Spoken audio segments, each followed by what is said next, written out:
G'day everyone, Jake Mckeown here and welcome back to Still Noise Podcast. My guest on today's show is Taz Witkamp, an Australian oil painter whose vibrant work captures the country's landscapes. She has a deep connection to the environment in which she paints, which has led to her becoming a passionate environmental activist. She can often be found on the front line of rallies and protests fighting to protect the environment in which she paints. Taz is a lovely, kind and gentle soul, and I was lucky enough to have her sit in here with me, share a glass of wine, and get me up to scratch on what's been going on in her life at the moment. So let me introduce you to Taz Witkamp. Hey Taz. Hello. How you going? Good, and yourself? Good, thank you. Thanks for coming in. Pleasure. sitting in the studio here. Mm-hmm. You've got your lovely partner, My darling. the Pog over there, sitting in for a live sitting, which is good. Always a pleasure to be in the presence. It's my support animal. Yeah, my support animal's in here too. The dog's over there. Yeah, we got the whole crew. Yeah. Well, so how you been going? I mean, I just attended your exhibition not so long ago. So you've been busy, that's for sure. Been busy. Good fun. You're always at my exhibitions. I feel like you've got a really good attendance score. Yeah, I do. Yeah, I notice. yeah. I've been. I get the participation award. Yeah. I participate in all the openings. Yes, and I appreciate it so much. Oh, it's so good, man. So good. They're always so much fun. Like, I feel like the whole community comes out. Like, when you work in a studio by yourself all year and all of a sudden you just have your one day of social interaction, you don't know who's going to rock up, and it's just like overwhelming every year. Amazing. Yeah, is it pretty hectic? Yeah, it's hectic. To go from, not seeing anyone, just having myself and my podcast, to going into a room where everyone wants to touch and talk to you. Yeah, suddenly all the attention's on you. You're like, wow. Yeah, it's you in a room with lots of colours and paints to you in a room with lots of voices and attention. And praise. Like, how do you go with praise? Because I'm like, thanks. I mean, a little bit of praise for sure. I get chuffed, but like if I've got 100 people telling me how good I am all at once, it's a bit like, well, probably get you a bit frazzled, I guess. You have to teach yourself to be like really good at taking compliments, which is like so unnatural. You're Thanks like, so it's nothing. Like, but yeah, it's so overwhelming, and I'm so appreciative. I feel very privileged and lucky. Yeah, epic. Such a good community here. Did it? How long did it take you to work up? I mean, to finish all the pieces for that one. I mean, I hadn't had a solo with Gallery Alchemy in like a year and a half. Yeah. So usually the last few years I did one a year, and I had that little bit of extra time this year. So yeah, solid that 18 helped. months of work there. Yep. There you go. Thank you. Cheers. Cheers. Yeah. So what was this one called again? It was called Cellophane. Cellophane. That's right. Yep. And so is it all? So wait, you're a landscape artist, right? Only landscapes? Primarily landscapes. Yeah, I've dabbled in other things. You have dabbled? Yeah. And but yeah, landscapes have my heart. Yeah. Nice. Okay. Yeah. So that one was cellophane, and it was like, is it all local? Was it all local landscapes? It was pretty much all local. A little bit of Snowy Mountains. I love doing down there. Yeah. I did. Actually, something a little bit different. I did some underwater scenes this time. Yep. Yeah, I saw that, and actually. then That was epic. Yeah. Where else? Yeah, just lots of little hidden gems. It's pretty much everywhere we go during the course of that time, and all those paintings, all those places exist. They're out there. They're so good. They're probably not where you expect to find them. There are a lot of nooks and crannies and places on the side of the road or off the beaten path. But yeah. A lot of variety, but I feel like it was a nice mix of places. Yeah, no, that was a good one. And we were just saying before, you sold a good portion of them, right, on the night? Yeah, well, the gallery put out a pre-sale kind of thing and sold quite a few before that, which is that's cool, amazing, and such a relief to see your stuff just go like that and know that people liked it.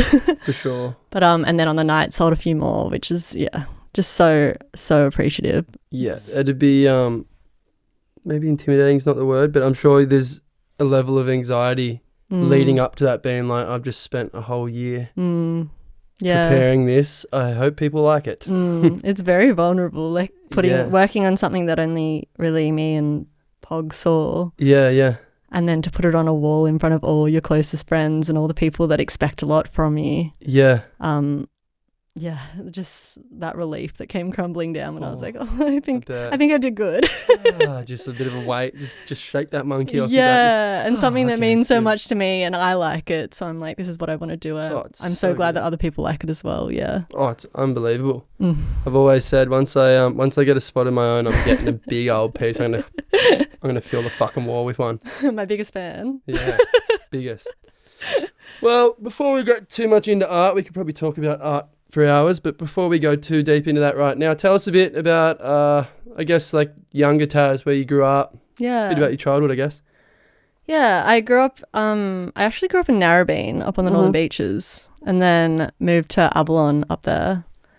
My mum's an artist, so I had mum to kind of help me along with that, and then her father was an artist. Right. So my grandpa, and then his father was an artist. Okay, it's in the So blood. there was 3 generations before me, and they actually got to have like a 3 generations exhibition. Like, wow. It must have been a few years before I was born, but yeah. So coming into kind of like a dynasty of like these oil painters. Yeah. Did that come with pressure? So much pressure. Yeah, okay. Like I was just like, I wonder if my mum was just like, oh, I hope, I've got 2 sisters. I wonder if my mum was just like, which one? Which one is going to carry on this legacy? But yeah, it's just, I feel very lucky. I was also so privileged because my mum and my grandfather always had oil paints laying around. So like everyone that gets started in art kind of has to get their own paint and everything sorted and find their own, source like classes or whatever it is. And I was just sitting at home and I had access to so many art materials and then like a professional artist as well. So you just needed the vision. Yeah, it was just, I feel very lucky. And I just loved it from the get-go. Like anything messy, it's just, and an oil paint's expensive. It's so expensive. Yeah, fully. So mum would have all of her, like people think my paint's thick. You should see my mum's. Really? My mum's like straight out of the tube. Is she only oil paint as well? Yeah. Are you only oil paints? Yeah, I am. Yeah. I've dabbled in acrylics, but it's just like... No, just oil. It's very different. Yeah, very different. But she would slather it on. It was like tiling with grout. Like she uses so much paint. So she would just have these tubes and tubes and tubes of oil paint laying around. And then she would kind of think she was done with them and squeeze it out and throw it in the bin. And I'd grab that tube and like wring it out and be like, I'm going to use all these leftover colours. Which is funny as well because I ended up using like the same palette as her because I was just like, whatever colours. So oil paints, the way they work is they're in series. So different colours are more expensive than others. Oh, right. And it's all based on like how hard it is to source the pigment. Where is it extracted from? Is it like a it's natural all different extraction? things. So some things it comes from like natural sources. Like there are some that come from like beetle wings and like metals and rocks and things where it's naturally found. But then they have hues, which is like when they scientifically like manufacture that color using chemicals. Right. But yeah, if you want to get those really expensive like cadmiums and stuff like that, what was the cadmium? Cadmium it's like the purest kind of like pigment. It's when you get those like in old fashioned paintings, if you see like a king's cape or like that red color, like a dark reddy and purple. It's really vibrant. Right.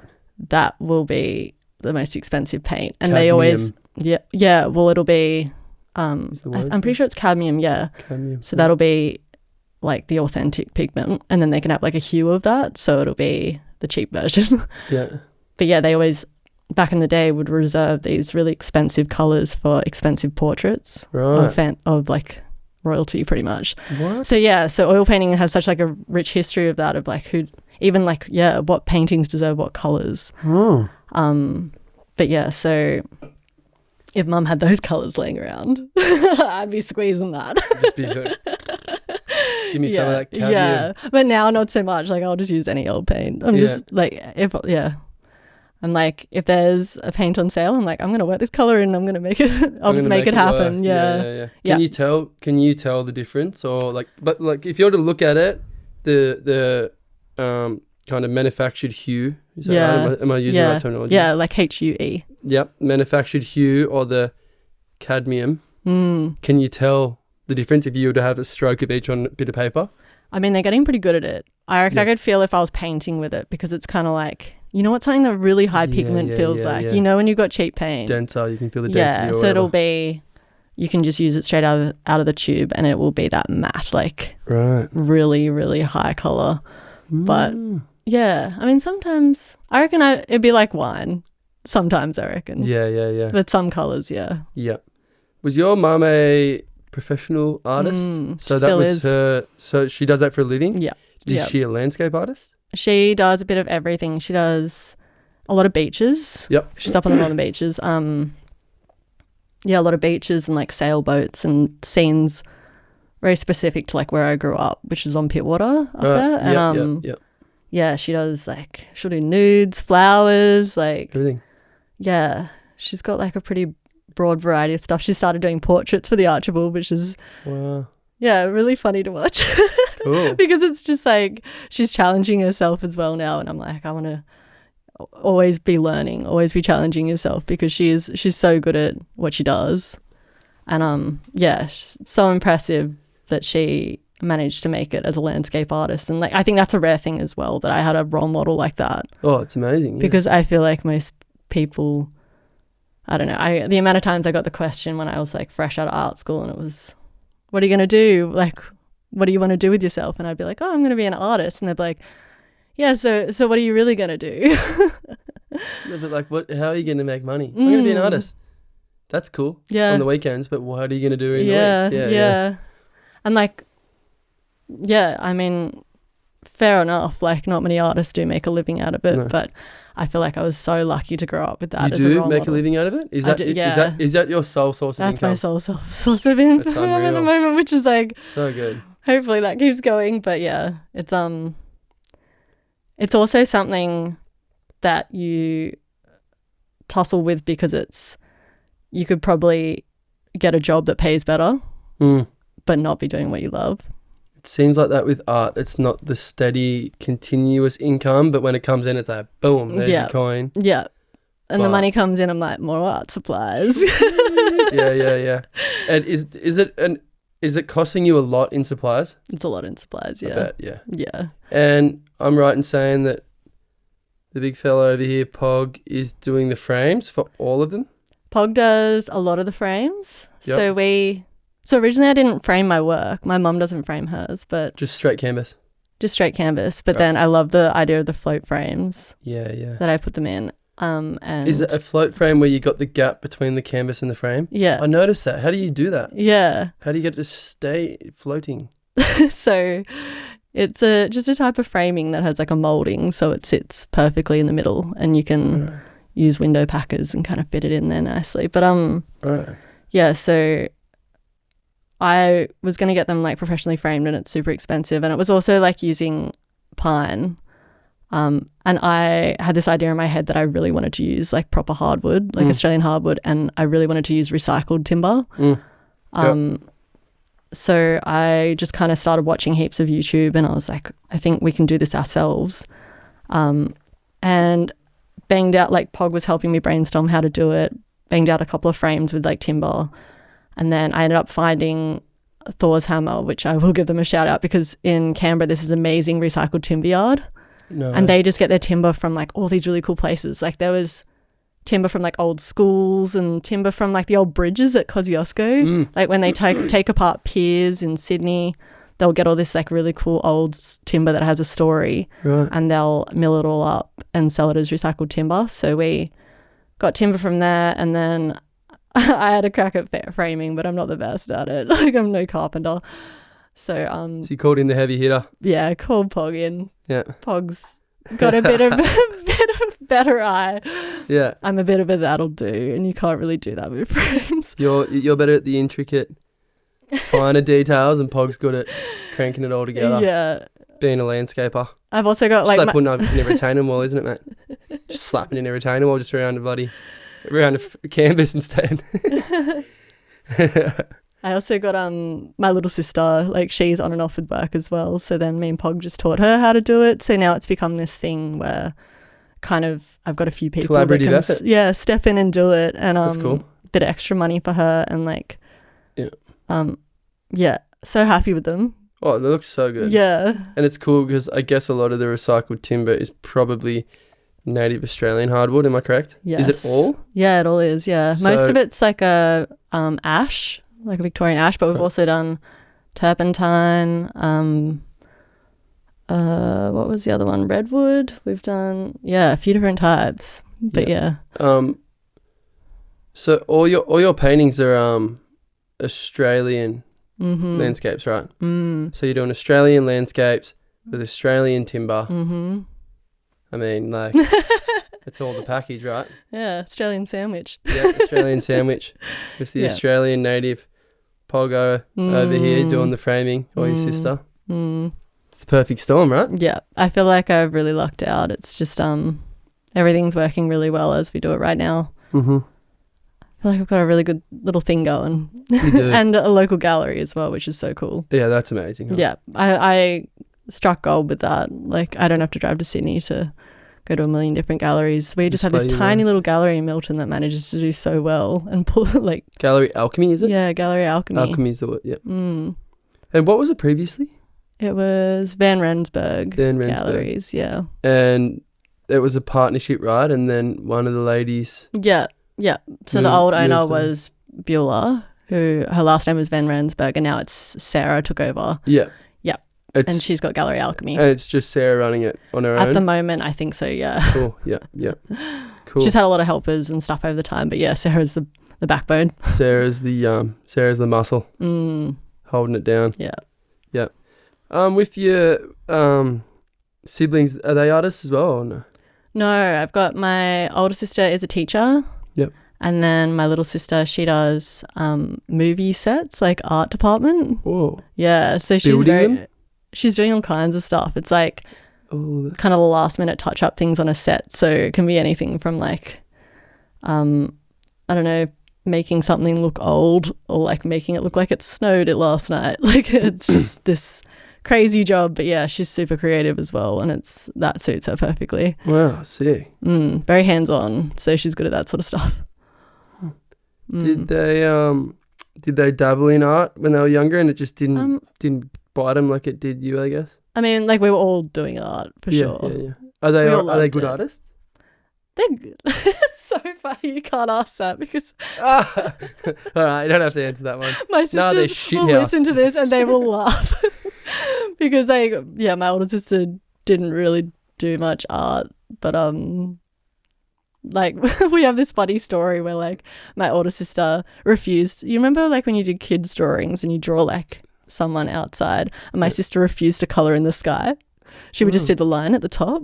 Do you remember doing that as a kid? Yeah, you just just doing draw the the line Yeah. of the sky on the top of the page. Blue line. And my mum was just going, hey, you have to colour in the sky. The There's more. sky is Yeah. everywhere. And she's like, nah. Nah.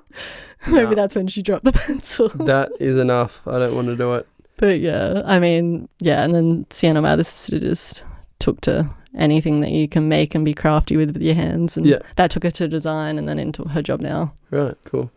What about your old man? Dad, he's an electrician. All right, Yeah. So he lives with us. So out at Down here? Mckeown. Yeah. So it's Yeah. just me, Pog, and him. sweet. Yeah. So, excuse me if I'm prying too much. Are your parents together? No, they're not together. They're not no. together. No. Okay, sweet. Mum's up in Avalon still, Mum's in and Dad's in Mckeown. Yeah.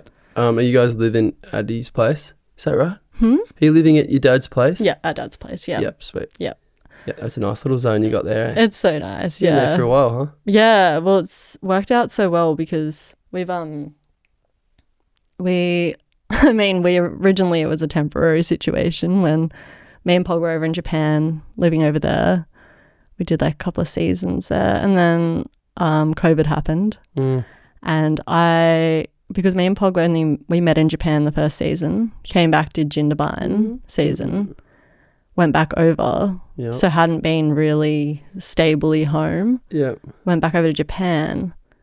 COVID dragged us home, and then we were like, okay, where do we go? Pog was down here. I was still in Sydney, and then I was like, Dad's got his place down there. He probably can't holiday rent it in COVID. Let's go there. So we were like, let's just rent it off Dad. And then we never left. Wow. That's pretty sick. I mean, you're in a good zone. Yeah. Why would you leave? Yeah. Have you got a good space for your art? Kind of. Yeah. I mean, we make do. Yeah. It's an old house. I kind of just pushed everything to the side downstairs. I think a lot of people probably expect that I would have something a bit amazing more studio. glamorous. Yeah. I work outside a lot of the time just for the fresh air. The ambience. And like the terps gets to you. Oh yeah, I bet. Yeah. Are you using terps to like clean up strokes that you don't want, or does it work as a thinner as well? Or? Yes, terps is pretty much like if you were to paint with normal paints, the water, you have to swap it for terps. Okay. It's like with the oils, thinner, okay. and you wash your brushes and everything with it. Yep. And it's potent. Yeah, it's intense. My dad was a painter. Yeah, right. Not of the artistic kind. The house of kind? the slapping it on the walls kind of painting. But yeah, it's kind of like a bit nostalgic for me. I smell terps, I'm like, Oh, it's nostalgic for that. me. Like, yeah. It's like almost comforting, sort of. it does worry me when I can't smell it anymore. Yeah. Mm-hmm. And I'm like, people walk into my house and they're like, whoa. It reeks. Yeah. It's like with the plumbing glue. Yeah, I Like bet. when you're plumbing, the glue reeks.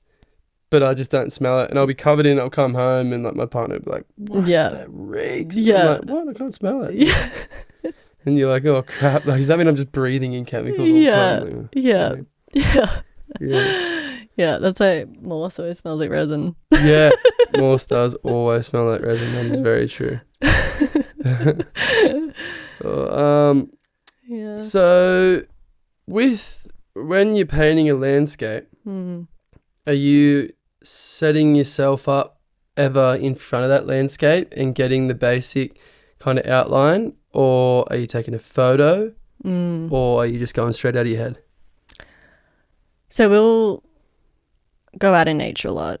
Yeah. That's what it always starts. We'll go out into nature, find places. I rarely know that I'm going to find something, but it's usually just a bushwalk or something, and I will look for places that have like a little bit of water, a little bit of rocks, a little bit of bushland, and that's usually a good recipe for something that I like painting, especially the water. I love it when it's got like some reflections or interesting point. Yeah, just composition wise. So we'll go out into nature and find a lot of places, and I'll take my phone and just take crappy, like pretty shitty photos. If you were to look through my phone, you would not recognize the paintings probably. Yeah. But it's just getting that composition. Yeah, getting the idea. Sometimes I do go paint out in the bush. I've been trying to do that a bit more lately, especially when it's a bit cooler in winter.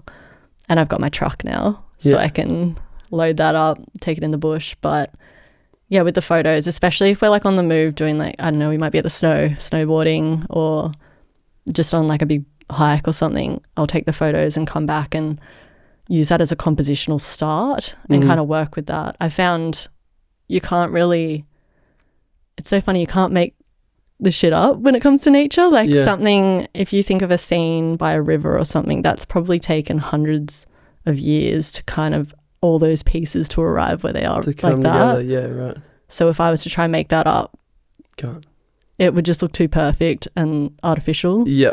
So yeah, that makes sense. If I collect a photo or something, I'll start working with it, and then usually it'll get to the midway point and my brain will just take over and start being like, okay, I'm going to play with this and this and this. Yep.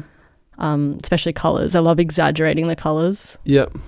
I love working with the like complementary opposite colours. So if you think of like a street light or something and you think of like an orangey glow, you'll find the opposite colour, that the road will be like that blue. Yeah. And it's just this really interesting dance between like the colours that really amplifies contrast, and it's so interesting to play with, and I think that's what makes things pop. And once you see it, I don't think you can like unsee it. Yeah. Like now I have it's kind of an oil painting rule, but it's also like my mum gave me this rule, is like you never use black. Really? Black doesn't exist. Really? Because you have to make your own black. You have to make your own shades. So like if you get a shadow, it's often never just black added to it. It'll be, you add the opposite colour. So it'll turn it into it'll accentuate it by being the opposite. Right. But yeah. Weird. Yeah. Right. No black. Ever? No black. I don't have a black tube on my Shut shelf. Yeah. up. Really? Yeah. Wow, that's... Got like a really that's dark blue.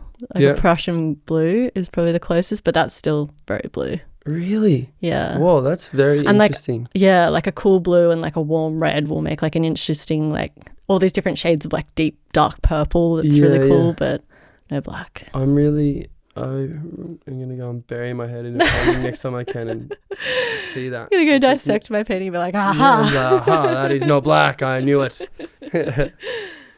And so with your exhibitions, are you ever like tying in with other people, or are you solo? Are you like predominantly aiming for solo exhibitions, or like what's kind of your take on that? Yeah. I mean, I kind of was painting with the idea of just my body of work being a thing, but I kind of Yeah. know that Sarah always will find someone that complements. Right. I was really lucky this time. I had Lee Jury, and she's a ceramicist, and that was perfect because my paintings are obviously 2D, they're on the wall, but I had this really cool like 3D works in there as well, which were just so beautiful and interesting. Was she selling those? Was Yeah, that part of she's the selling exhibition? them. Yeah, Okay, I yeah. just thought that might have been someone just decorated the room with those things. Okay, yeah, cool. and I think she's from Braidwood or Canberra. Right. But yeah, so Sarah just collects these really interesting people and brings in their work for a little bit of an interesting little import from Yeah. somewhere else. Yeah. Yeah. And Lee's work is beautiful, amazing. Yeah. Always been interested in ceramics, terrible at it. Dabbled? Oh, I've tried, but I'm horrible at it. I'm shit at it. My housemate was pretty good. My old Yeah. housemate was good at it. I'm shit. Yeah. People that are good at it, I'm like, that it's so impressive to me. It's pretty therapeutic, isn't it? Just like sticking your hands on something and just growing Yeah. an object off a little lump of mud. Yeah. Pretty nice. Yeah. But Yeah. no, I'm no good. Yeah. Oh well. Take your strengths. Yeah. Yeah. I like, yeah, my creative side, I feel like I have good ideas in my head, but then when I try and put them into something visual and tangible, it's not so good. But anyway, so I do recall you featuring in possibly a show in Melbourne. Correct me if this is wrong. Affordable art show or something. Is that what is that? Yeah, so the gallery does the affordable art fairs.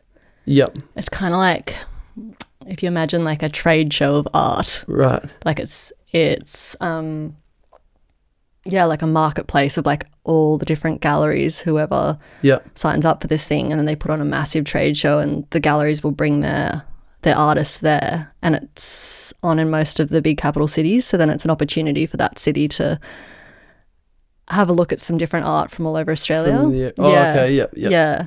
So yeah, I'm very lucky that the girls at the gallery, they did Melbourne, Brisbane and Sydney.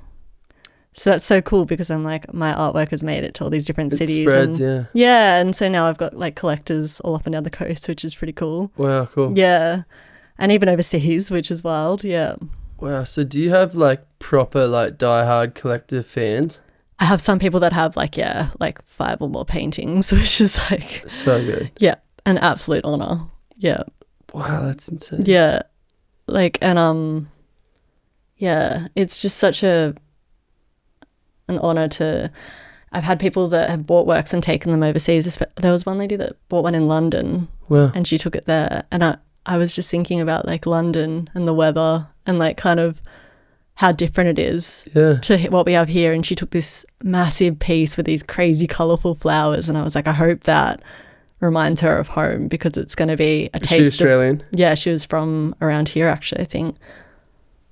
I might need to be correct on that, but yeah, she did say she missed Australia, and so she had a piece of that in London, which is so cool. What crazy. But yeah, it's just amazing to me. Like it still boggles me that I'm just like, yeah, people buy my art that don't even know me.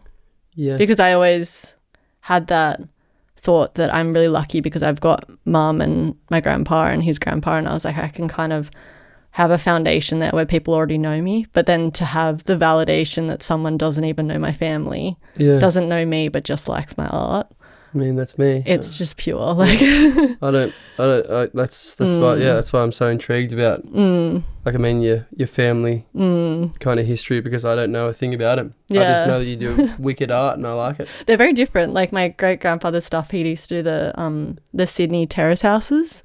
That's what he painted? Yeah. So he had this, his art kind of was revolutionary because he was celebrating, or like painting urban kind of slummy areas and making them into paintings that were being put on these walls and established like galleries. And it was this celebration of something that, you know, probably wouldn't have been noticed in the everyday. And it was just really humble little side streets and houses in the city. Adding essence to the mundane, maybe. And then my grandpa did a lot of like travel. He painted a lot during the war. Right. So, or even when he got back, he would paint. He had some amazing paintings in my grandma's house of like scenes in Papua New Guinea and just all these places that he went during the war, and these cultural scenes that were really beautiful and so different to his father. And then my mum comes along and does these amazing, vibrant, crazy beach scenes and just the epitome of kind of 90s culture as well. Just like, it was just, they're really flamboyant, like crazy pieces that were huge and just like these explosions of colour. And then, so they were probably looking at me like, what are you going to do? All right, you're up. What's next? Yeah. What haven't we ticked off yet? Can you do this? Yeah. And what did grandfather do? Yeah, great-grandfather. He was the one that did the Sydney urban houses. Okay, and then the one... And then my grandfather did a bit of everything, but I knew him primarily for the paintings that were in my nan's house, which were the travelling ones from overseas, Right, yeah. And then mum was obviously pretty diverse. Mum did a lot of stuff around Pittwater, Yeah, and you just honed in on the Australiana. I just chose bush. Yeah. Chose bush over beach, which was pretty awesome, because, I mean, obviously going out bush, going to those places of purity and quietness is like people's place of solace, and being able to bring that place that they got to travel to find that calm and quiet, you can then bring it into their home. It's like a pretty powerful transitional moment, I guess, for people. They can bring that place. Do you do custom work? Yeah, I do a few commissions as well. Commission work, sorry. Which is interesting. Yeah, because some people will find something that, or they'll have something in mind where they're like, this is a really special place to me. Can you paint this? Yeah. Right. Wow. I've had some funny ones over the years. Yeah. Had a few requests for cat portraits. Cat. And do you just cats, say... dogs, babies. Do you just say, sorry, I have a new rule. No cats, dogs or babies. What about cockatiels? Oh, you'll be pushing it. What about bearded dragon? I love animals. Yeah, see, maybe. So with your shows, would you prefer to do a solo show, would you say? I don't really mind. I mean, I've done group shows as well, which is always fun. I'm not sure. I don't mind. Yeah. You don't have a preference? Not preference, yeah. I mean, it depends who's in the group show as well, because I do love looking at other people's art. I absolutely love it. And I love it when there's like a nice contrast of themes. And yeah, it's a good opportunity for like artists to meet as well. For sure. To share their audience. But the solo shows are also really good. And it's so cool to be able to fill a gallery with your stuff. Like, to be surrounded wall to wall with like stuff you've worked really hard on. It's a pretty, like, I guess it's a pretty amazing feeling of accomplishment. And filling to see an entire space of all of your blood, sweat and tears, I guess. And it's a lot of dramatic. That delayed gratification, because you have been working on it for so long, and you kind of just get to a point where they're all stacked up and you've got this collection, and then to just be like, bang, they're all on a wall, and you get to see everything you've done in the last Laid 18 out. months. Yeah, that'd be crazy, actually. Do you ever, like, I know, for example, doing this, when I'm editing it and stuff, I'm like, fuck, I'm sick of my voice. Like, man, I'm not sick of hearing myself speak. But I mean, obviously you just got to push past that. Do you ever get so overcritical that you just like, I don't even think that one's like, I'm sick of that fucking piece. Like, it's done. I've got to where I want it. Fucking get it away from me. I'm going to put that aside and then go on the wall. Yeah? Yeah. Yeah. You have to. I have love-hate relationships with one of my paintings. I'm sure. And it's hard because I'm obviously going to be really critical of my own work. And I understand that I am not done yet. Like, I haven't finished learning. Yeah. Even looking back to stuff that I did 2 years ago, I know that I know things now that I didn't know then. And I still appreciate all the stuff I did, and they're so different. But then I'm like, okay, imagine where I'm going to be in 5 years. Imagine where I'm going to be in 20 years. I don't think I'll ever stop learning. And I think that's just something I'm going to have to accept. And it's really hard to work on a painting and know when it's done, because I'm like, what if this just gets better the more I touch it? But then sometimes, like, my mum used to say, like, the fairy. Can you fuck it? Yeah. Like, can you go too far? Yeah. Mum used to say, like, the fairies come at night sometimes, because she'll wake up and be like, why is that painting? I thought it was so good last night when I was working on it. But then you wake up and you see it differently. Wow. And like the light and everything changes it. But yeah, it does. Sometimes you do have to, like, leave something, put it away and come back to it. For a couple hours, for a night, for a week, for a month? Like, how... Some have to put it away for a while. I mean, it's hard with oil paint because it has these weird stages where it dries. So it'll go kind of to, like, a malleable stage. Like, it's obviously soft when you put it on, but then within a day it's like malleable, a little bit harder. Within a couple more days it gets like a skin on it, kind of like an old coffee or something. So you can't really hack at it with the palette knife too much, because it's gonna rip the top of it. And then after that, if you leave it a few more days, it goes rock solid. Wow. So it's just like this weird thing where you, even if you want to play with it, you have to work with the timeline and even the seasons, because when it's hot, it obviously dries faster as well. It's like the materiality of it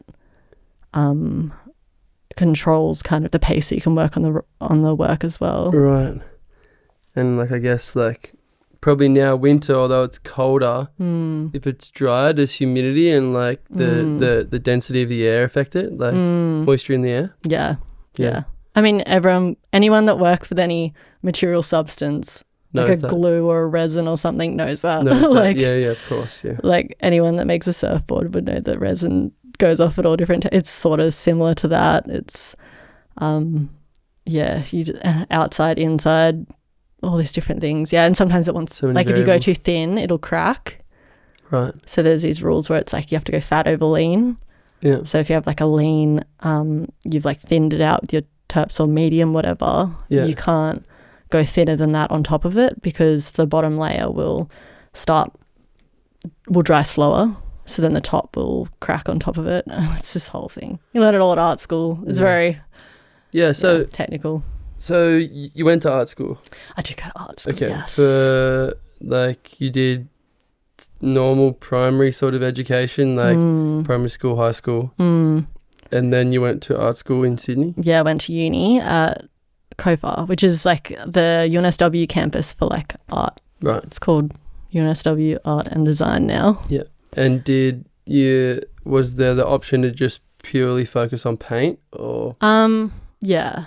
Like, it was tricky because the art was more kind of focused on the conceptual kind of museum style stuff. So they were always kind of pushing you to think harder and push the boundaries of what you were doing. Yeah. Whereas to be a like traditional painter was a little bit harder to explain yourself. Yeah. But met some amazing people. It was really interesting to be there and to be amongst people that are so dynamic and, like, thinking about everything in so many different... I did some wild stuff at uni that wasn't anything to do with drawing and painting. Like, it was just exploring all different mediums and just playing with things. It was like a very playful time. But yeah, I feel like I did most of my learning about what I actually do now after art school. Yeah, right. Which is interesting, yeah. It's crazy. And how long were you at art school? I was there for 4 years. Yeah. Okay, so it's a kind of a pretty standard sort of tertiary educational period. I don't know if I explained that right. It was a standard bachelor degree. Yeah. Yeah.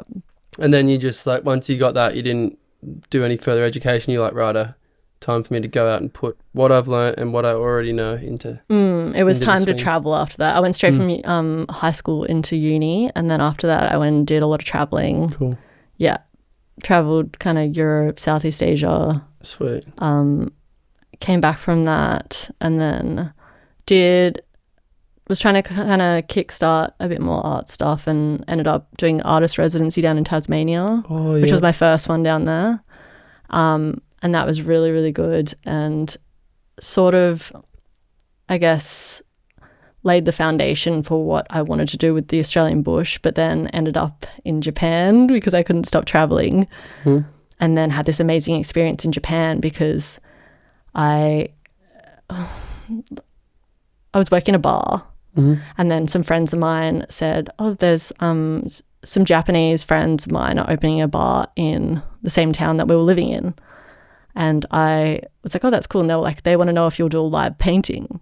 Wow. And I was just like, oh, okay. What does that entail? And they were like, oh, you just paint live while people kind of drink and party around you. And I was like, okay, sounds fun. Like, I guess I'll have a crack at that. So rocked up at this little bar around the corner, tiny little bar. And they'd strung up a big canvas for me, and they met me and they were like, oh yeah, just paint whatever you want, like all good, all the drinks are free for you and your mates, like just have fun. And next thing, there's a guy playing saxophone, there's a DJ, there's 2 pole dancers. It was just like a circus of all kinds of things going on in this room, just a sensory overload. Wow. And then I just had about I think 2 hours, and I was just painting like a Japanese scene on the wall while everyone was drinking. I was getting pretty sloshed, like, yeah. And it was so much fun. And at the end of the night, we were like, what are we going to do with this painting? So we ended up saying, if anyone's got, $100, whatever, we're going to give it to charity and you can take the painting home. So then it was so much fun. And I was like, that's $100 for charity. Like, that was so easy and so fun for me. So we ended up doing it like through the whole season, just like every Saturday night. Sick. I would just do these live paintings. And we ended up just doing so many, and it was so much fun. Pod came and watched one of those. Yeah. 2 of those. My mum came over and visited, and I was like, Mum, get up here. Both painting on this canvas in front of everyone. So obviously it's not just Australian, only Australian landscapes you painted. You obviously did Japanese landscapes? Dabbled in the Japan. Were you playing around in your head with Australian landscapes and painting them there? It was all Japanese landscapes. It was Japanese landscapes, cool. Yeah. I was having, a lot of snowy Alpine scenes. stuff, yeah. I've always loved doing alpine scenes. Yeah. But yeah, I was doing that and very inspired by like the woodblock printing style, where it's just kind of a really flat composition, just blocking things in. But it was really interesting because that quickened my style. So before then, I guess I was experimenting with lots of different things, like whether it was a bit more realistic stuff or working with different materials. But then all of a sudden I was doing these really fast paintings, and I loved the feeling of something so gestural and fast and just expressive. And when we did eventually get dragged home because of COVID, I'd done it a few times more since then in Japan, and then I came home and I realised that was how I liked painting, and I could apply that to the Australian bush. So I would paint quickly and really fast and using time as a catalyst kind of thing. So the faster I would paint, the more expressive and loose it would get, and I love the look of that. So and then also like there's been festivals since, so like Gagey loves the festival. Weasel stuff, so then he was like, you can do that here, like why don't we do some raffles or raise money for charity? So I did Weaselstock, and then Bloomsfield. I've done one with the gallery. Just doing those live painting experiences was just so cool, because as someone that always felt like I wanted to contribute something that helps to fundraise, art's a weird thing where it didn't feel that helpful for stuff like that. And then all of a sudden I saw it as a tool. And I was like, this is a way to make money on the spot for something important. And for the greater good, yeah. Yeah. And that was a question that was coming to mind when you were saying that was, would you say that doing those fast on the spot paintings, did you carry those techniques into your current style or like technique of painting? But you can't answer that, right? Yeah, definitely. Yeah. And like on average, do you reckon, say a picture about a bit bigger than A4, what's Like, how long would that take? I think you'd be surprised how everyone's always surprised if they watch me paint that I can block things in really fast and Just get the base of it down. Right. And it will look like it's moving really fast, but then it slows down because I start overthinking things And then you start doing the slower. little Yeah. parts, right? Yeah, and I start really thinking about every stroke and the movements I'm making. Yeah. And what each of those contribute to the painting. So trying hard not to overdo it. Yeah. But yeah, like a small painting, like I might within a few hours block it in, but then over the course of the next few days, I'll go with that materiality of it, work with how fast the paint is drying and just keep touching it. Yeah. So it's kind of hard to put a time frame on it. Right. Because Yeah, some works 'cause will sit depends in the corner. how they go. Yeah, it just comes naturally. Yeah.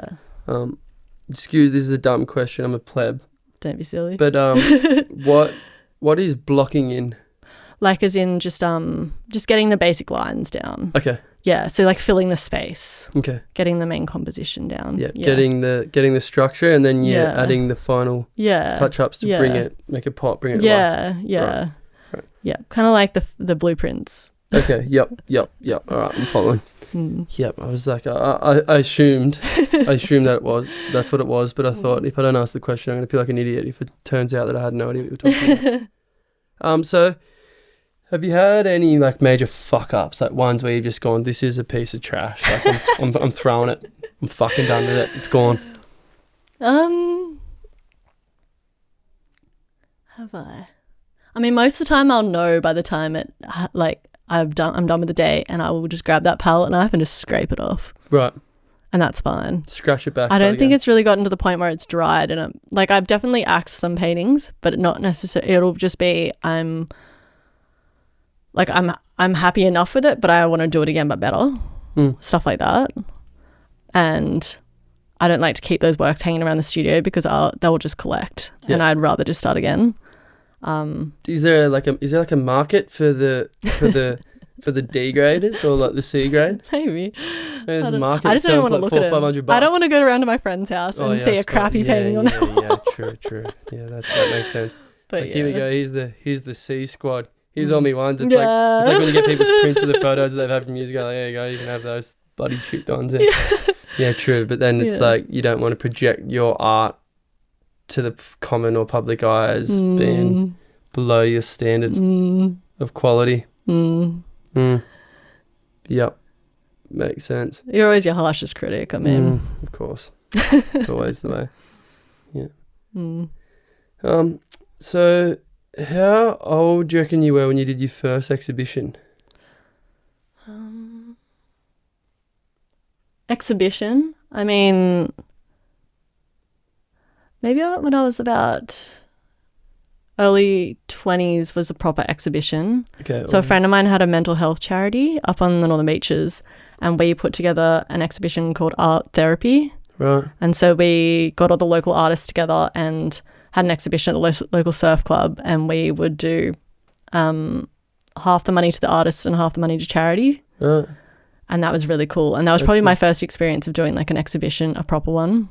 I mean, I'd sold like a few works here and there before then. Commission pieces or just random ones? All kinds of, I was just like kind of just painting whatever I wanted, and family friends would come over and be like, oh, can I buy that That's off awesome. you? It was pretty funny. Yeah. My first painting, so funny. I don't even think Pog knows this. First one ever? First one that I ever sold Yeah. was a portrait of Kelly Slater. Shut up.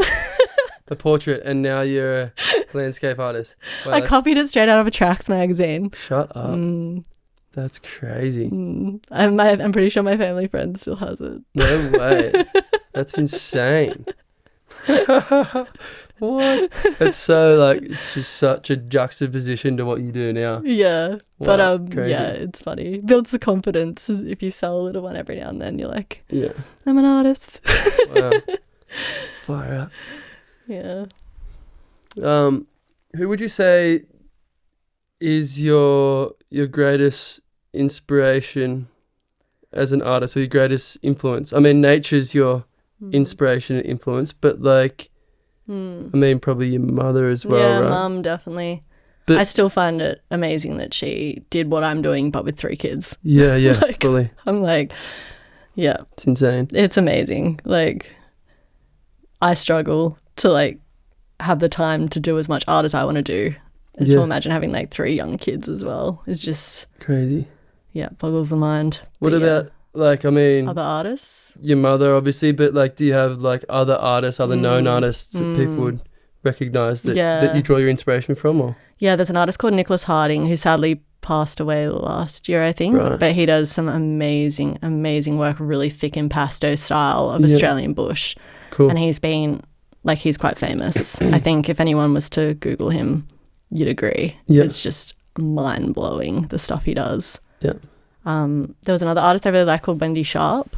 I feel like I've heard both of those names. Yeah, they're quite famous. Yeah. And Wendy does really cool, just really the same thing, really expressive, kind of nonsensical scenes of people, and she does all kinds of scenes. Yeah, usually with people, but like also just cultural scenes and landscapes and stuff. But it's kind of the way she paints is kind of like bending reality. Yeah. And she paints quickly as well, and she uses that technique of the opposite colours. Yeah, yeah. So she'll do scenes where she's doing I don't know, like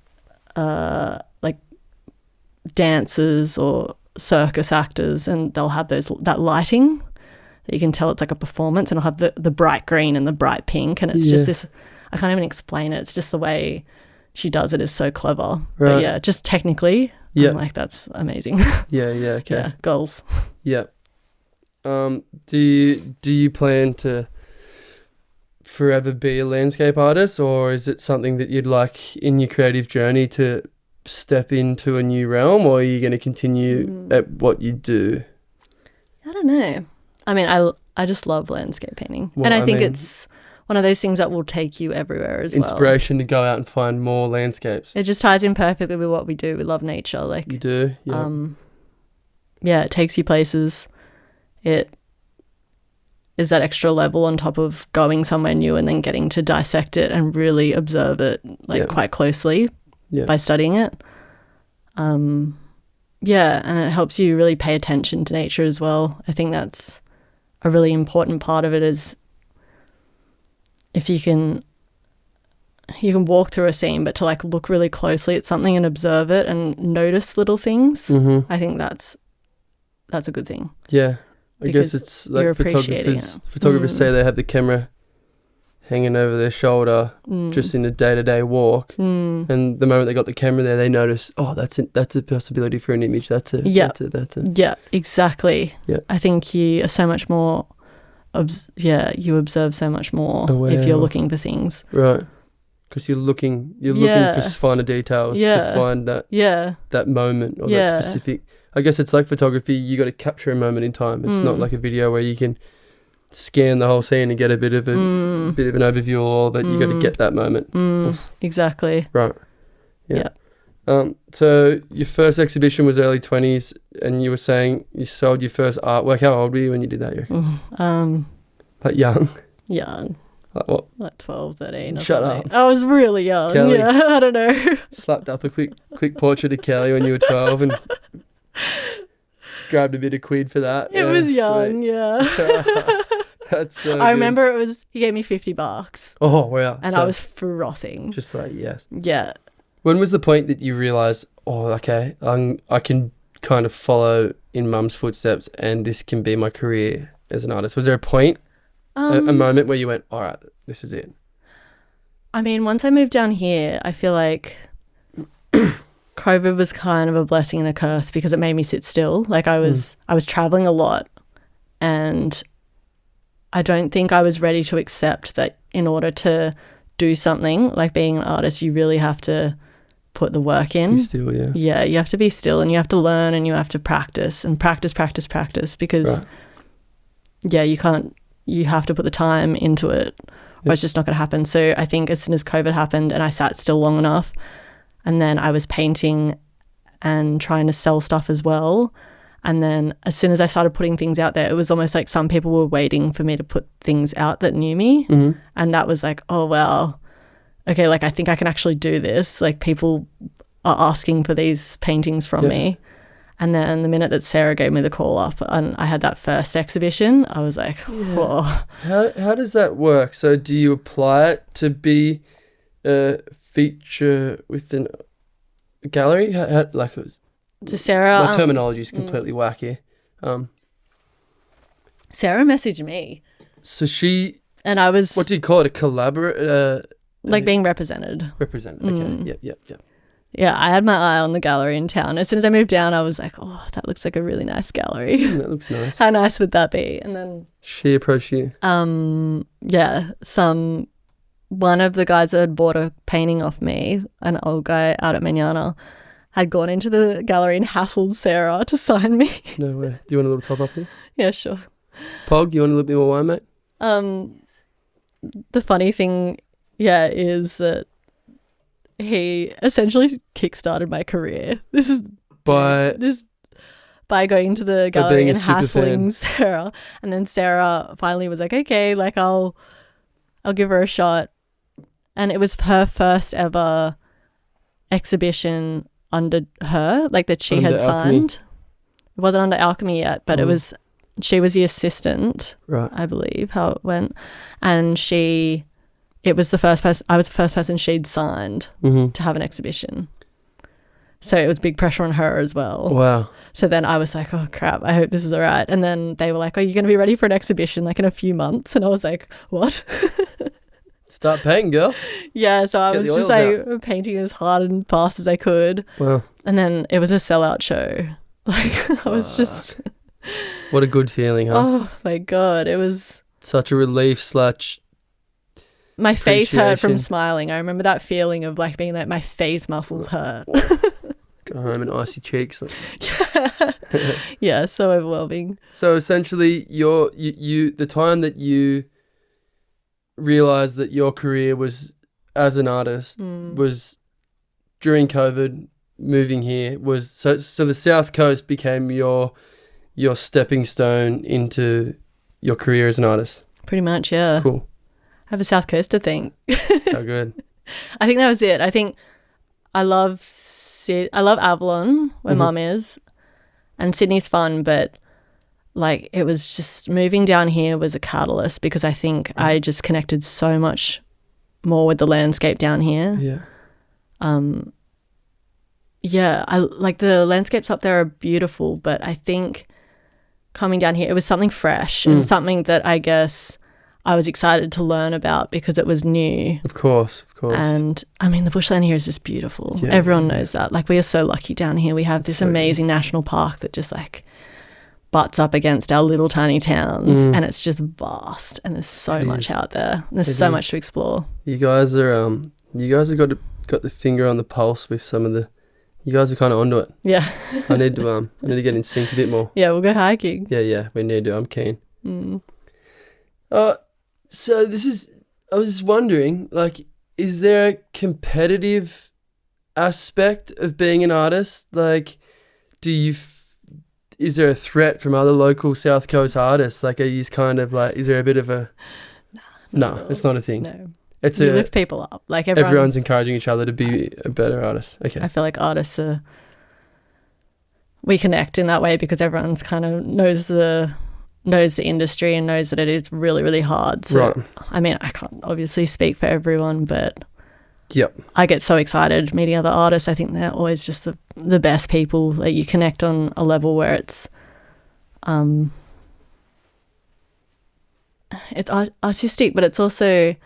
I feel like artists are people that have these really deep feelings and a connection to their trade, and it's just mutual. Like it has to be. Like every artist I know is a legend. Sharing common values, or appreciations, and like it's amazing because you get this window into the way they see the world. Yeah. So like I just appreciate so much seeing how other people interpret things. Cool.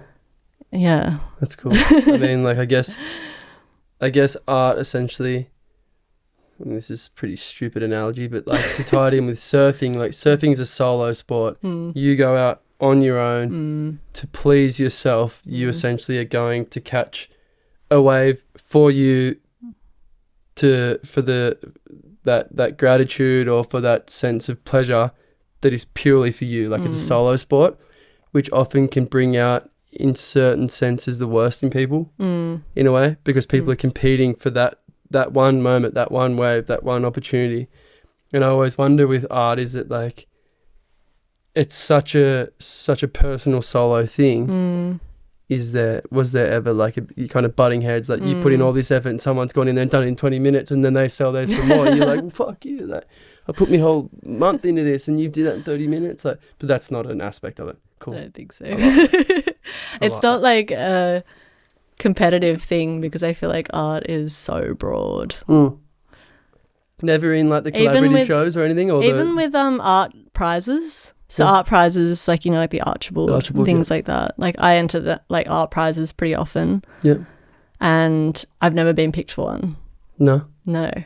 But it will come whenever that happens, I think it's someone else's time and they have been Dutchy. Yeah, he's over there shuffling around, isn't he? And it's also a hard thing because art is so subjective. Yeah. Even judges of an art prize are going to have bias. So it's nothing to do with how good you are, really. It's just the place and the time. We've got a... got a naughty pooch. Yeah. He's woken up and he's shuffling around. He's gonna have to go to his bed, I think. We got Pogo. We got Pogo on. He's like the podcast room ranger. He's like the ranger. He's out of his limits. Security. That's it. Timed off leash. That's it. Done. Time's up. Time to go, mate. Yeah. Yeah. Okay. That's interesting. So I've just wondered that, like, is there like a pressure of doing a show with other people? Do you get nervous or do you get anxious about the possibility that you do a show and someone sells 80% of theirs and you sell 2? Is that not a thing? That. I mean, but I don't want to speak for anyone else. Maybe there is pressure on other people, but right. I get excited when my friends sell art. Cool. Even if it's not someone I've ever met. But that's probably a reflection of you as a person as well. That represents someone that's bought art, which is pretty cool. Yeah. And that's important. Yeah, is your market always established adults? Is that like, I guess there's probably I get a lot of young people actually. You do? Yeah. Because I always find it like my reason that I don't have 6 of your pieces in here is this is temporary for now. Yeah. This isn't where I'll be forever. And that's what's so hard as well because I'm like, most of my friends are renters. Like they don't own their own houses. But yeah, I find that, I mean, there's a lot of young couples, a lot of old people. It's a pretty mixed bag. Cool. Yeah.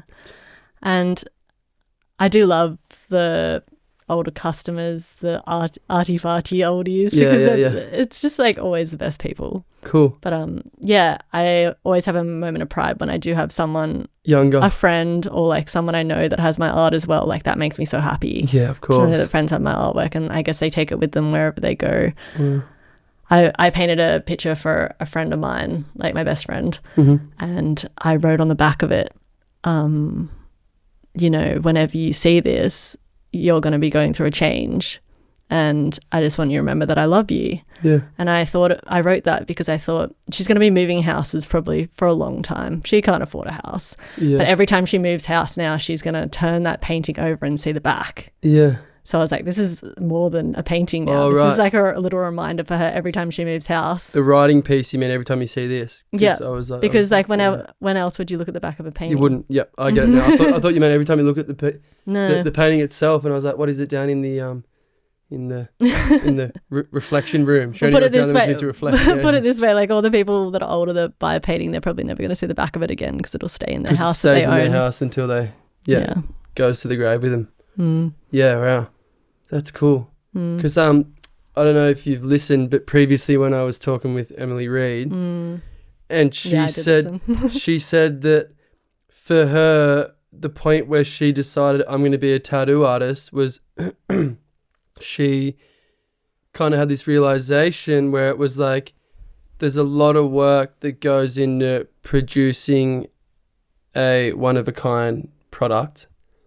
And she said, whereas it's harder because her market seemingly was younger people And she said it was hard because our friends and people our age don't often have the money or the means to buy something permanent that costs thousands of dollars. Exactly. I mean, obviously, it's hard to put a price on an artwork specifically because it's just so much time and effort, and one-of-a-kind objects are worth, again, you can't put a price on it. But she said that in her head there was a point where she was like, I'm going to try tattooing because young people can spend $100, $200, $300, whatever, if they really want to lash out to $1,000. Yeah. Whereas, you know, if you do a huge piece up to 30 grand, don't let me put numbers forward without obviously knowing too much about it. But I mean, like, you know, it's so much more achievable for a young person to go, I can get 30 grand and just get something that's on me that's there permanent. You can get something permanent for like a 10th, you know, a 20th of the price. Yeah.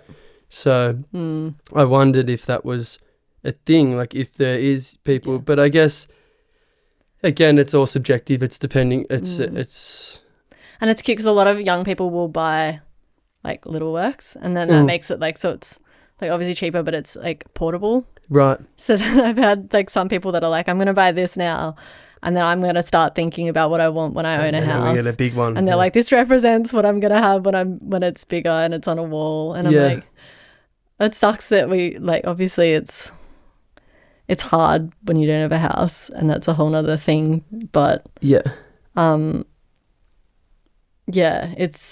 just so cool that like I know that people want my art, and like it's about the art, and they want the art, they want the thing that represents me and a piece of me, which is just so cool, and it's like a little investment for them. So good. So it feels like they're investing in me.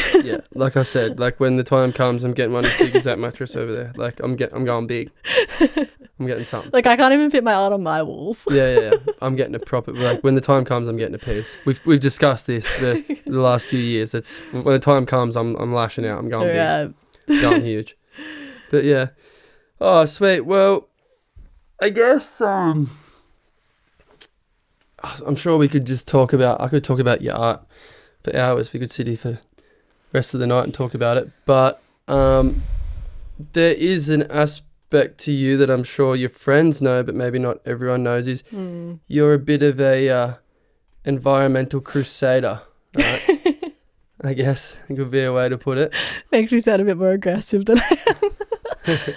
But you guys, from what I've seen, you guys often attend rallies and protests against the government in protection of native forests, animals, and other things alike, right? Do you want to explain a bit more about that?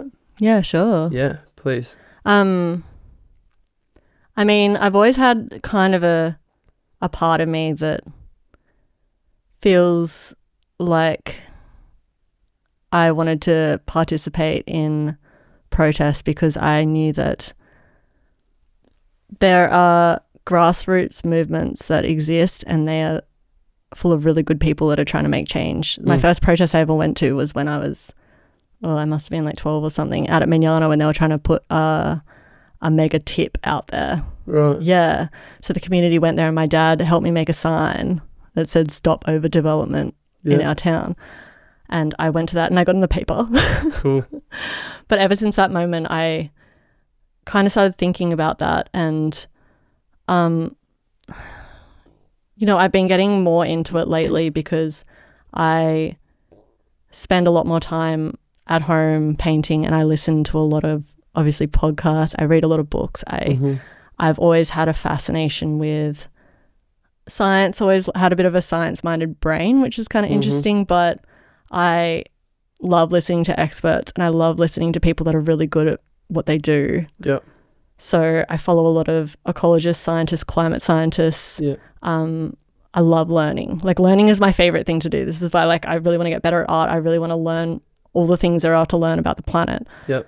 And so in the course of that, I have been listening to a lot of scientists talking about climate change, and I've been listening to a lot of scientists talking about this biodiversity crisis, and I've been listening to a lot of experts talking about all these problems that the world is facing and how important it is, how dire it is.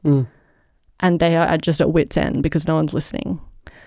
And so being someone that gets out in nature, being someone that is being on the front line, trying to observe things really closely, you start noticing things. Are you noticing the change? You notice the change. Yeah, okay. Someone that goes to the snow every year, we know the seasons are faster. Yeah. We know that they're closing quicker. We know there's less snow base. Of course. Yeah.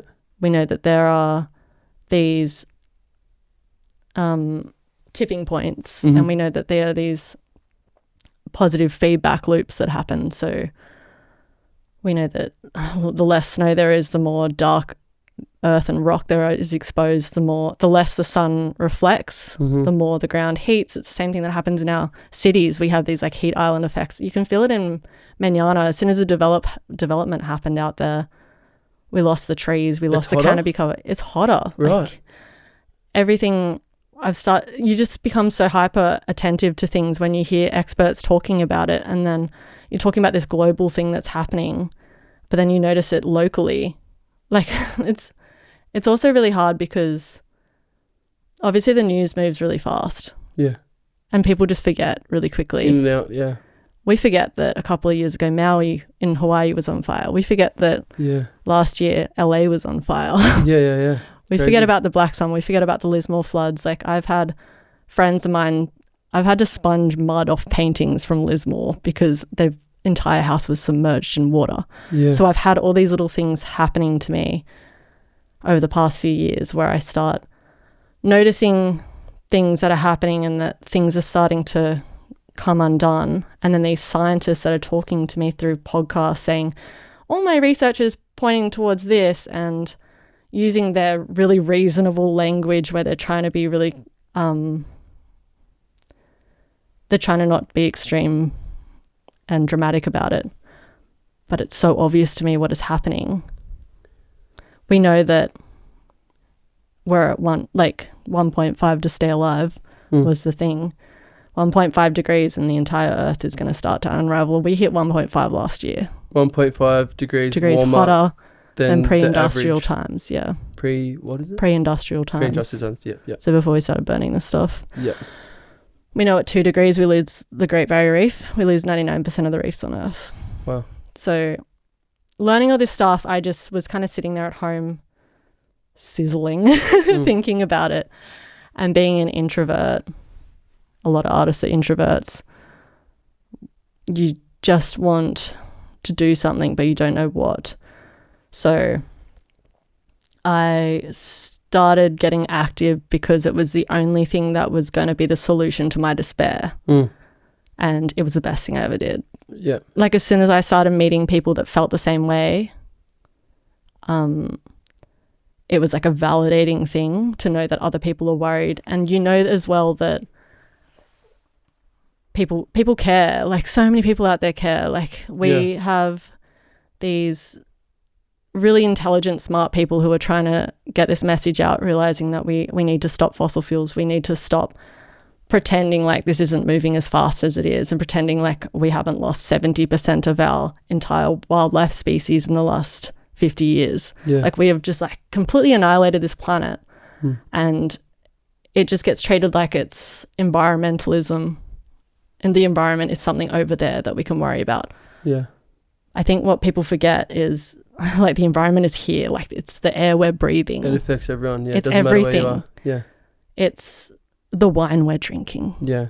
It's the food you buy at the shop. It's the snowboarding. It's the surfing. Yeah. Everything. You've seen the algae bloom off the coast of South Australia at the moment. It's just like obliterating the wildlife down there. We have like native forest logging destroying so many endangered creatures that we are so close to losing. It's just like, it's become this snowball effect. And I think in my mind, I just had it up to here, and I was like, enough is enough. Yeah. I need to go back to the front lines or I'm going to go crazy. So yeah, me and Pog have done a few rallies. We did the Bob Brown Foundation rally in town. Andrew Kaneda is like an absolute weapon on this topic. He's making a film at the moment. And I strongly encourage people follow Clear Cut Film, because that's going to come out. Yeah, Clear Cut Film. Okay. We've got some really cool like environmental warriors that are working on that, because we have this logging out in like our local state forest, just like half an hour away from here. People are destroying our local forest, and like we don't see it. You see the log trucks come through Milton every once in a while. Well, that's it. Yeah. Which we know that native forest logging runs at a loss. They don't make any money. Why are they doing it? Like our precious trees are being turned into wood chips. Not furniture, nothing of quality. It's just this industry that is old and archaic and doesn't serve a purpose anymore, but there's like a few jobs that we could so easily just subsidize and get them out of and get them into plantations. But anyway, yeah, I'm rambling, sorry, but no, this isn't rambling. This is what I'm prying at. This is what I want. So then so that was kind of a few different protests we did that with that. I ended up joining a bunch of different groups. I have helped out with, we did some community forums with like 360 and like ACF, and we did Bob Brown Foundation, Knitting Nanas. Have you heard of them? No. These are the best women ever. Actually, no, I have. Remind me, but yes. These are these women. Do they knit sweaters for animals, or did I make that up? No, or maybe. All over Australia, there's this group called the Knitting Nanas, and they're these like generally older women that are just like badass fighting the government on fossil fuels. And they are like protesting, and they knit things, and that's a form of protest. They'll do like a knit in where they'll like go to someone's office, or they'll go to like a native forest that needs protecting, or they'll go to a climate protest and they'll just knit. But they're just like the most badass women, and they are like taking things to the courts. Like they are. Yeah, I saw some crazy shit of someone, maybe an older woman gluing her hands around. Yeah, probably. They're always in yellow. They're always in yellow. Okay. But yeah, they're amazing. So I did like a knit in with them on the side of like Ulladulla Harbour. Can you knit? I could embroider, so I took my embroidery down, and like they were giving me some embroidery points for just the coolest older women I've ever met. Like adopting them as grandmothers. So good. And their whole thing is like listen to your nanas. Listen to your nan. Yeah. But they're protecting the world for like their future, like their grandkids, and they see what's happening, and they're just a powerhouse. But anyway, so I've joined all these different organizations, and it all kind of accumulated into this big protest that was happening 2 years ago. The rising tide blockade of the world's biggest coal port. Oh, yeah. So me and Pog went along to that, not last year, the year before. Quick question. Sure. So was Pog always this much of a I think I've dragged conservationist? Or is this your influence, inspiration, and now he's obviously being intrigued and influenced and surrounded by nature and surrounded by the ocean and the snow. He's obviously like everyone sees it. Like I see it. I'm not as much of an activist myself, just because I'm probably lazy and I should probably pull my finger out and have a bit more of a go. But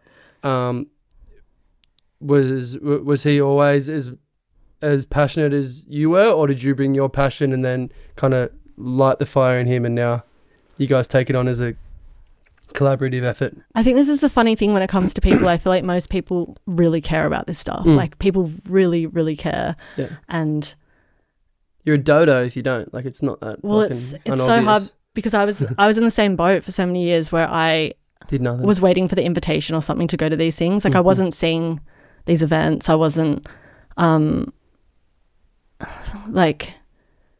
maybe it's also this funny thing where you get plastered with activist, and it's this like dirty word.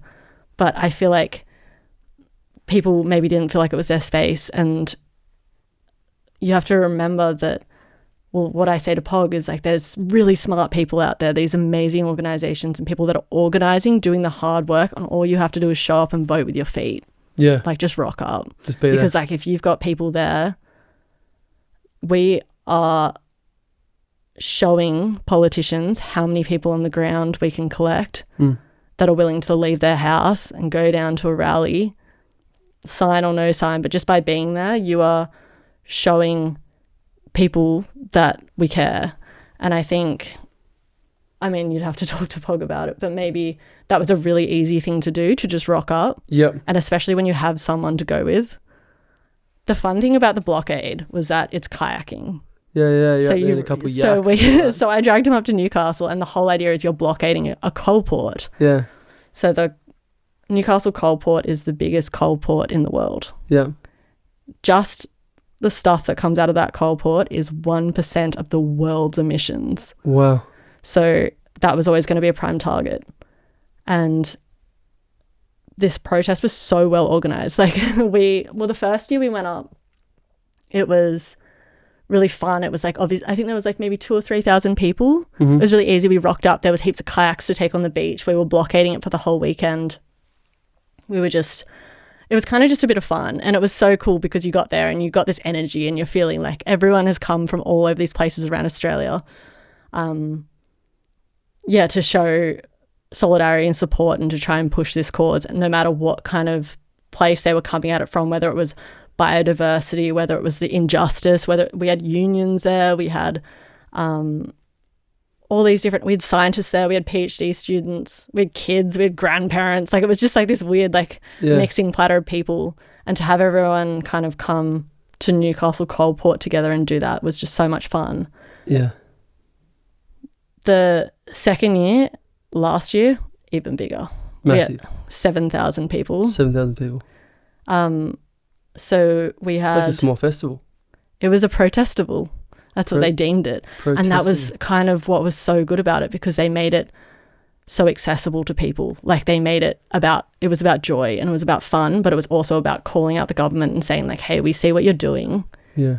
Like we are here to shine a light on this. Let you know we don't like it. Yeah. You fuckers. Was like, it's a bit of a story because the last few years before that we had the protest was going ahead, but it was in a way where, so it's hard to explain. The police give you a Form 1 for a protest, which means the protest is allowed to go ahead. So every year they would stop the coal ships and we would blockade the coal port, and it was good because you get the media shot, the whole idea of a protest is you want to get the attention of the media. It's really important because that's when the politicians listen. Yeah. Like if you have all these thousands of people blocking a coal port, the media's there, we're having fun, we're being joyful, peaceful, non-violent, direct action. It's the best way to get the attention of people up top, and then they kind of have to explain themselves as to why we are doing this and trying to get their attention. Yeah. So the second year, the anti-protest laws came in. So the government has been cracking down on protest. It's pretty scary because they are trying to make it harder for people to protest. They want to scare people off it pretty much. Like, don't shine a light on what we're doing. We don't want to show you. We don't want people knowing. Yeah. I mean, not to get political, but Labor is still approving, like emissions are still rising. Yeah. Everyone wants to be like, oh, Labor's doing such a good job, but why are emissions still going up? Like they've just approved another project in WA, which is going to go ahead till 2070. How old are we going to be in 2070? I didn't expect us to still be burning fossil fuels then. So not to play devil's advocate here, no, but right. to kind of counter what you're saying, what is your answer then to like the energy crisis and like what is your answer then? What is your substitute for burning fossil fuels? What do you think? Renewable energy. And do you think that there's enough renewable resources to provide the quantity that we need as a nation to be able to run at the level that we do? I think we can work towards it. Yep. So there's three pillars of Rising Tide. Yep. So three things that we're asking for. Go. First thing, we want no new fossil fuels. Right. So just stop opening new ones. We can do that tomorrow. Yeah. That's fine. Are you fine with the ones that are currently running? Or the ones that are running, they're running right now. Right. They can stay open, sure. Okay. For now. Yeah. Second pillar, tax our fossil fuels. We don't tax our fossil fuels. Yeah. Our gas, we export 80% of our gas. They don't pay any tax. We don't get any money for it. Export it to another country. Where they process it and sell it fucking back to us. Back to us. Yeah. Punters politics. People should listen to that guy. He's very smart on That's it. That's pretty fucking stupid, yeah. People need to know this. Like, we don't make much money from our fossil fuels. We don't tax it. So Norway taxes their fossil fuels at like 75%, I think. They have $1 trillion in a sovereign wealth fund. Wow. Imagine having that much money. What we could do, we could all get our teeth fixed. Like we could have like free uni. We could have so much stuff. Yeah. But we don't tax them because of lobbying, the lobbying that goes on in Parliament. So we need to shine a light on that. And then the third pillar, by 2030, we reckon we can wind down fossil fuels. Yeah. We have enough time. Is there progression in this battle? Do you see that we're moving forward in that? Or are we still I think they just need a shove, and that's why it's so good to protest, because we need to shine a light on this and be like, fast, like we need to do this, and we can do this. We have all these experts that are like showing us how we can do this, and that's why it is so amazing, because like so many people have proven how we can do this, and it's so plausible. What we just have to counter the lobbyists that are in the other ear of the politicians who are saying we want to keep making profit from this, because let's be real, so people love a conspiracy, right? Yeah. I've got a conspiracy Go for on. you. Shell and Exxon in 1970 heard about this thing called carbon dioxide, which was known since 1800s to be a heat trapping gas. So this heat trapping gas was in the atmosphere, and it works in our favour. It keeps the planet warm. They knew that it did that. It works as a greenhouse gas, and that's kind of what keeps the planet livable. But in the 70s and 80s, Exxon and Shell got their own scientists, because there was this suggestion. Someone said, oh, hang on a second, you're burning coal and gas. Doesn't that release carbon dioxide? Will that be bad for the atmosphere? So they got their own internal scientists onto it. They went and got their own scientists and said, okay, can you go look at this thing and see if like carbon dioxide is this going to be an issue for us? Because we want to make lots of money. So they got their own internal scientists, their scientists, to go and look into this thing, and they came back with a report and they said, sorry, boss, but yeah, it's going to rise. Fuck the planet. It's going to rise temperatures by about 3 degrees by the 2050s to the end of the century. So precise. Spot on. So then Shell and Exxon had to make a decision. We can make so much money from this, but it's going to cost us the future of the planet. So what did they do? They hid the report. And signed the deal. We have the reports now. We can see them all from the 80s. Right. They decided to sign away everything on this planet for profit. Signing away the planet for income. They climate-proofed their oil rigs from sea level rise. Like they knew. They knew. And these same people are the ones that are trying to convince us that we need to keep burning fossil fuels. Why should we trust them? I guess, well, we shouldn't. Yeah. So coming back to this protest, it's reasonable to close down these fossil fuels by 2030 because they've known all that time. We've had all this time. How old are you? You turn 30 this year. You got a birthday coming up. I do. Correct. I'm 31. In our lifetime, half the carbon dioxide has been put there. Yeah, and they knew that whole time. So for us to feel like, for people to call climate activists extreme for panicking, it's like we have known this whole time. So of course we're panicking. Yeah. I mean, look at the GOAT. Look at the GOAT, David Attenborough. Listen to that man. I know. If you can't listen to him, everyone, doesn't matter if you're into the environment or not, everyone knows who that fucking guy is. Yeah, and it's exactly and everyone what he respects says. him, and exactly. he's there. He's going down his last words before he turns over. Yeah. It's exactly that. So that's why last year at the protest I got arrested. I ended up, I was out there. 200 of us got arrested. Wow. So what I was saying about the Form 1 before, the police didn't end up giving us our Form 1 because of the anti-protest laws. Well, not so much because of that, but because the government didn't want the protest to go ahead because they know that this momentum's building and they know that they're doing the wrong thing. So we paddled out on the water anyway. This last year's protest was insane. We had John Butler play. We had Angie McMahon play. We had Peter Garrett play. I saw that. We had this stellar lineup of all these musicians who were like playing for free because that's how much they care. Because they're making. We had workshops. It was Pog was overseas. I went by myself. I met the most incredible people, like people that had come from all over the country because they knew how important this was. Yeah. We were doing workshops. I was doing like a degrowth workshop in the morning. We were getting fed for free. They put on all free food. It was completely funded by the people. We were having there was mental health camps where you could look after yourself. You could go have legal briefings about whether you felt like you were ready to get arrested. You could do Wow. there was a queer cabaret.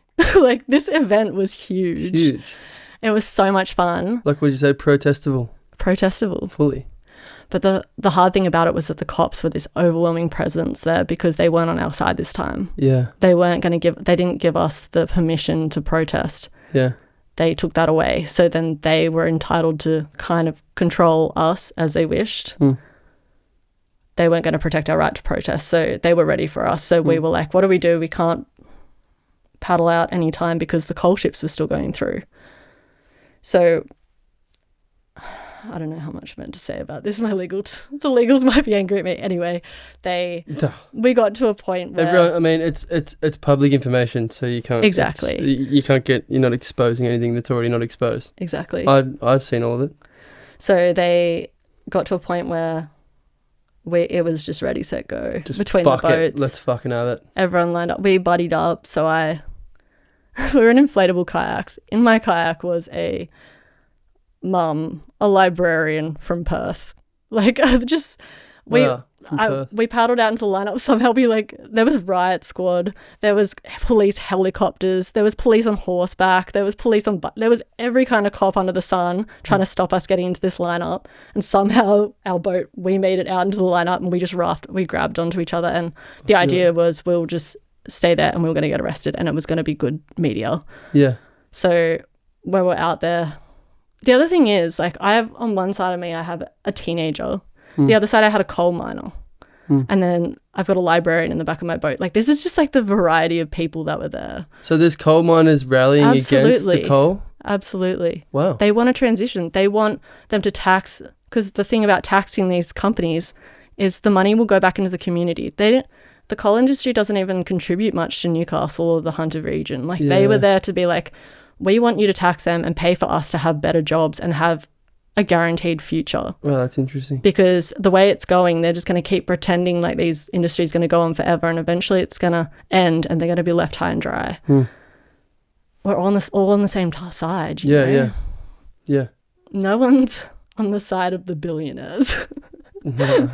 I mean, if the billionaires want to start coughing up a bit of coin and dishing out a bit of money to everyone, then we'll like you, sweet. Exactly. Otherwise, you're schmucks. Until you start coughing up. They pretend, yeah. Buy us all a ranch. I could go on forever, but they pretend they care about the jobs. But I know people that work in the mines and they see self-driving trucks. They don't give a shit about the jobs. No. Anyway, coming back to it, yeah, we ended up getting arrested, got picked up on the riot squad, taken back to port. As soon as we got back in, we were so well looked after. We have this whole legal team that's ready for us. They're going to fight it, but of course, we got charged for the anti-protest laws. Yep. Maximum 2 years jail and $20,000 fine. And how did you navigate that? Pleading not guilty and it's in process. It's still happening? Yeah. Wow. Yeah. Mental. Yeah. I mean. So that's kind of where it's at. And this is how this is all accumulated. I get really worked up about it because this is all of our fight. Yeah. You know what I mean? And it's really frustrating because we all have a right to protest and this is now about democracy as well. Yeah. But this protest is going to go on ahead. It's going to go ahead this year again.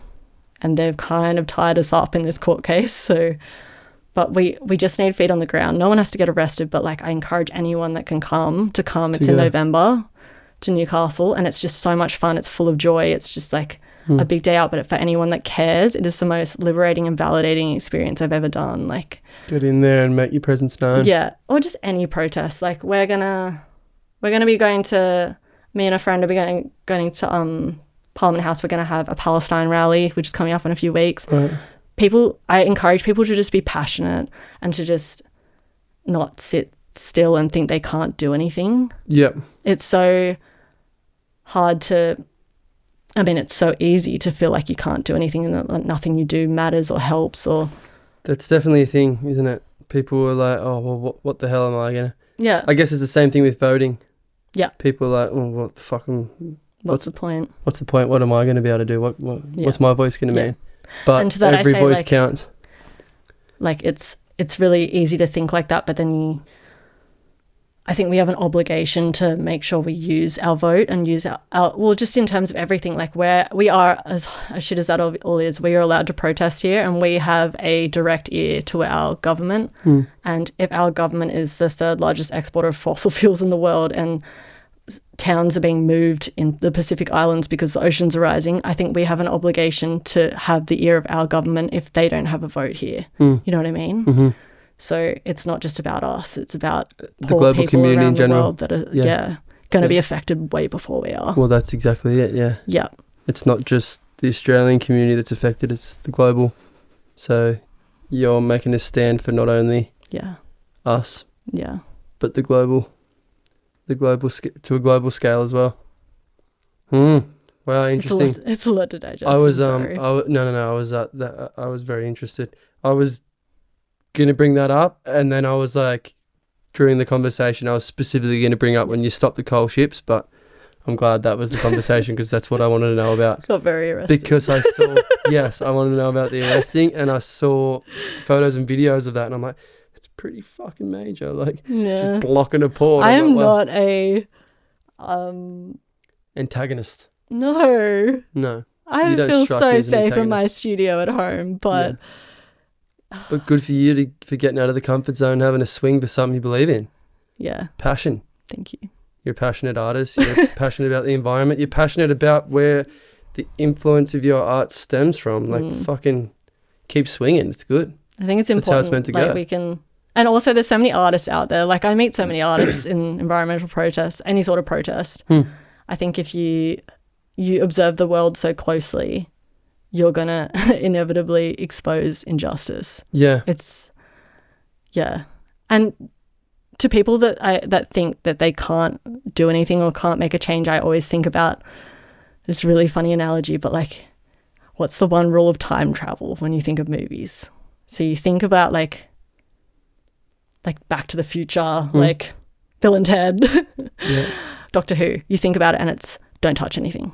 Don't make a move because you will change everything. Because you undo What if you applied that to now? Yeah. What if something you did now, something brave, something different, what if one conversation you have could unravel the entire fate of everything? Fucking hell. Yeah, you're right. There is a bit to unpack there, isn't there? So that's my call, to just do something brave. Wow. Yeah. Fuck yeah. So essentially your message to the people is just get feet on the ground. Feet on the ground. And like, people are already doing the work. That's the thing. You just have to show up. You don't need to be there swinging the big numbers and pressing the buttons and doing the there's so many ways to get involved. Like, even if you can't show up, like, just make a donation, like share something on socials, like just be a contributor. Yeah. Use your power. Be a contributor for the greater good, for the thing that we all appreciate. Yep. And that we're all engulfed in. Yep. No one's isolated or separate from it. Everyone is affected. And then like, someone's going to see you go to something and be like, Cooch went to that thing. Maybe I'll go next year. Yeah. Like. Yeah. Okay. Very good. Well, again, these topics are things that we could speak for hours and hours and hours about. I know I've been rambling. You haven't been rambling. No. This is exactly the path I was hoping to take. But and same with your art. We could speak for hours. Like, I have so many questions, but this is, I think, like, I've got this idea of maybe I'll do, like, in like a year's time, do like a sequel season. Where are they now? a season of sequels, and then like catch up with the people I've already previously spoken to, so then we can just continue to unravel more and more and more, because there's just, people's stories are endless. Yeah. You know, there's endless information, endless entertainment, I guess. Yeah. But I guess like we'll start to wrap it up. Yeah. To some degree. Would you consider yourself a role model to aspiring artists, to start us off? Would you say? It's hard, isn't it? Because I do believe in that thing though. It's like, you can't be what you can't see. Yeah. So I'm like, if someone sees me doing this, then they're encouraged, and they feel like maybe where I was 10 years ago, they'll be like, that's a path I can do. Yeah. And that, to that person that said like, but what are you really going to do? Yeah. like screw that. Like Yeah. I am They can so stick it excited in to see their a bunch arse. of young artists get involved and like see that as an actual career and like Yeah. wear their heart on a sleeve. Yeah. And as an environmentalist, would you consider yourself a role model as well? I hope so. Yeah. I have people that are like 10 years younger than me that are my role models. Yeah, cool. Like we have people in the community that are so young and just see how important this is to them, and they're the ones that are taking to the front line. And I saw them and I was like, okay, well, I'm going to have more of a crack. this person can do this, I can do it. Yeah, exactly. So I Right. feel like, yeah, anyone can be a role model in that. Yeah, Yeah. for sure. Do you have any regrets? I mean, maybe as an artist, like, look, obviously failure is a huge part of growing as an artist. So I guess you wouldn't necessarily have regrets of failed pieces. But do you have any regrets as an artist? Regrets. Not necessarily. I mean, You can say no if you feel like you.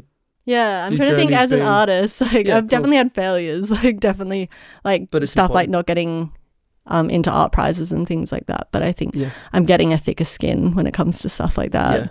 And yeah, Yeah, it's a funny question, you just though. learn. You just learn. Yeah. And yeah. You can't regret a failure because it's sort of Yeah. paved out the way it's supposed to get you where you are now, right? Exactly. It's that Yeah. butterfly effect thing. Yeah, totally. So where do you see yourself just as a whole in the semi-near future? Say like in the next 5 years, where do you hope to be? 5 years. Can be more, can be less. There's no specific timeline on that. We're planning. I really want to go paint some new landscapes. Plant some new landscapes. Sorry, paint some Paint? new Sorry. landscapes. Sorry, that was me tripping. Yep. Trying to plan. I really want to go to the desert.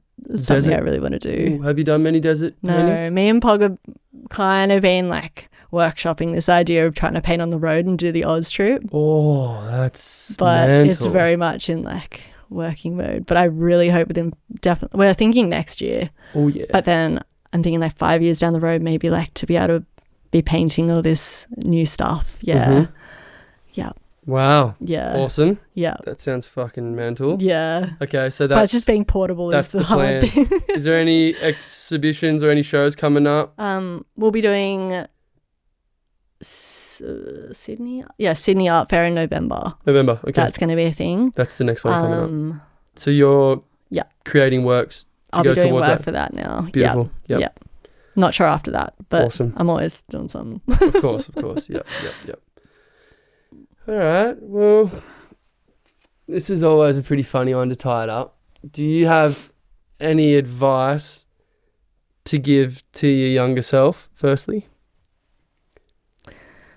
My younger self. Probably just wear your heart on your sleeve. Mm-hmm. Don't. Yeah.